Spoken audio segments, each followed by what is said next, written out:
Écoutez, je suis assez surpris par la qualité de l'émission. J'avoue que d'abord, le format m'avait un peu intégré, m'avait un peu surpris, puisqu'il y a non seulement le journaliste, mais également des personnes de l'extérieur, spécialistes de certaines questions, notamment politiques. Et le résultat est que j'ai beaucoup apprécié la qualité de l'interview, la qualité des échanges, le niveau du débat.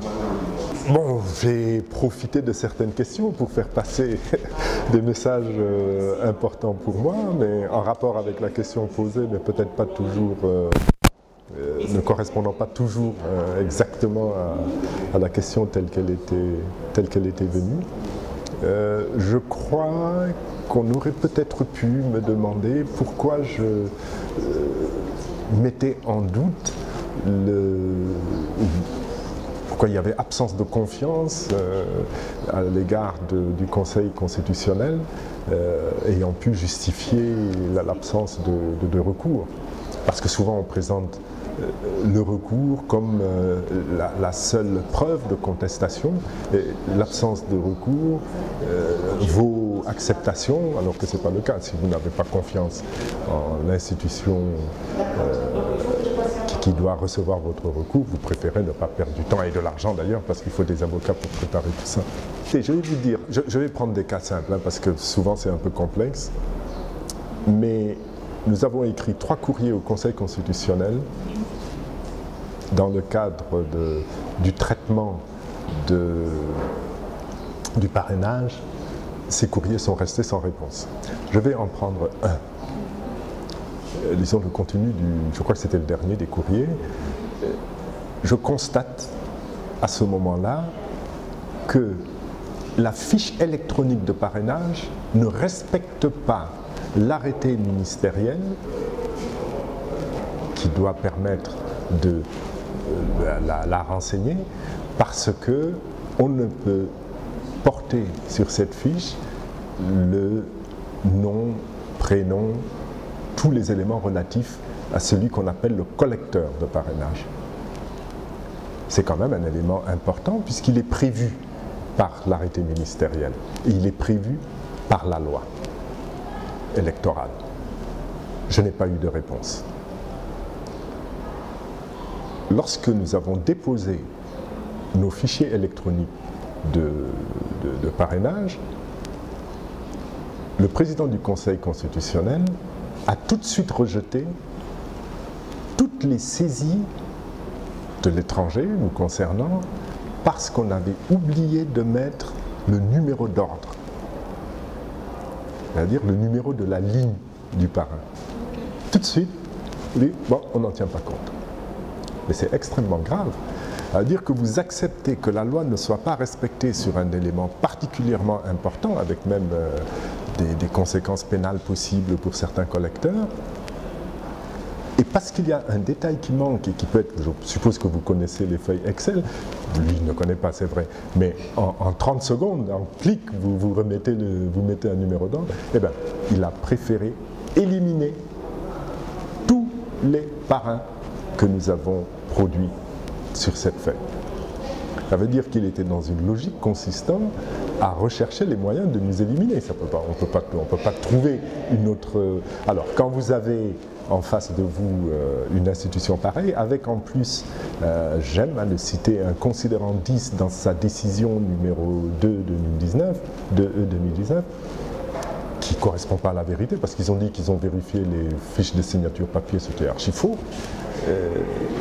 Quand on en est réduit à mettre de la contre-vérité dans une décision de Conseil constitutionnel, il est difficile ensuite de considérer qu'on peut présenter un recours et avoir des chances d'être écouté. La question du franc CFA,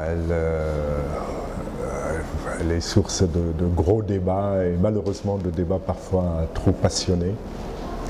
Je pense que les hommes politiques, pas seulement le président Macky Sall, mais les hommes politiques de la zone, les dirigeants politiques des pays membres de l'Union économique et monétaire ouest-africaine, doivent engager un débat sur cette question.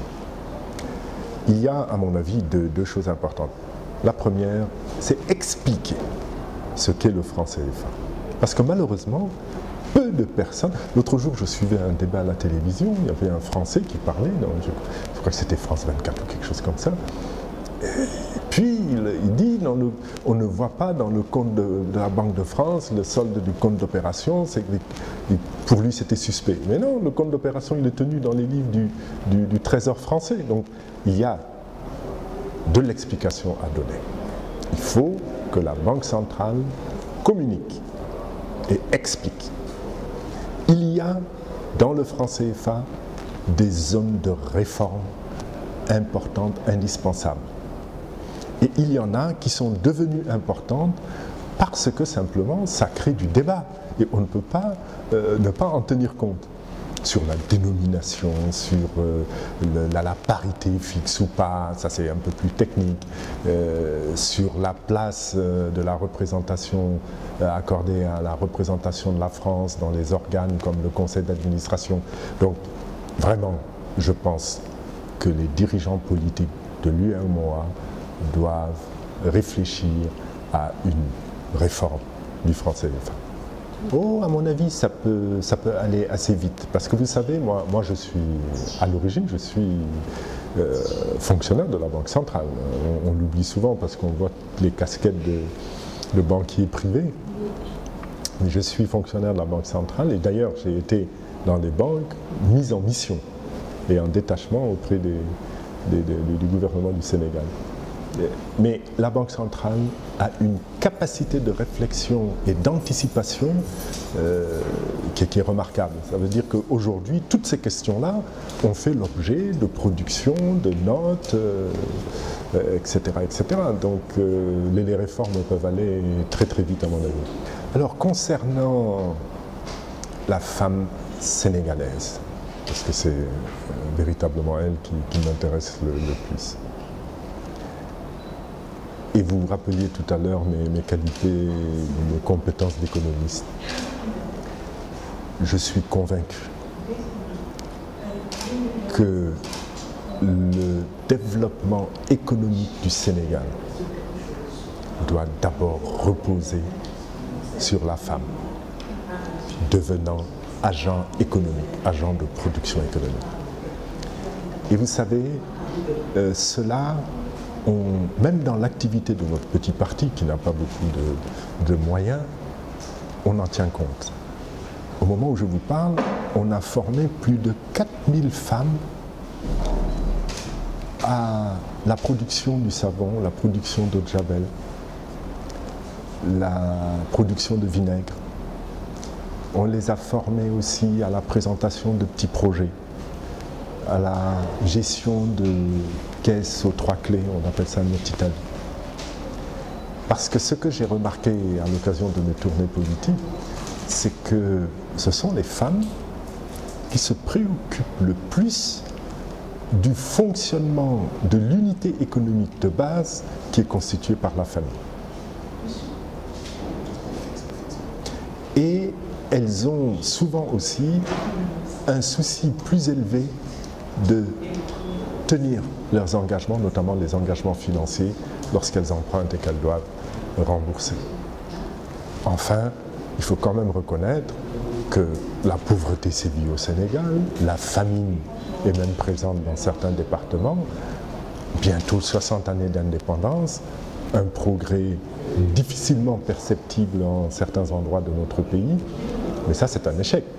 Mais c'est un échec essentiellement imputable aux hommes, puisqu'ils ont tenu les femmes à l'écart de la production économique, donc il faut absolument leur donner plus de place. Évidemment, il y a beaucoup d'autres questions qu'il faut prendre en compte, parce que ce sont elles qui, non seulement font vivre l'unité familiale, en tout cas la majorité de l'unité économique de base, mais ce sont elles également qui s'occupent des enfants. Et l'enfant sénégalais, l'enfant du Sénégal a besoin de plus de soins, a besoin d'éducation, etc. Et je pense que tout cela doit également passer par la maman, et donc la femme.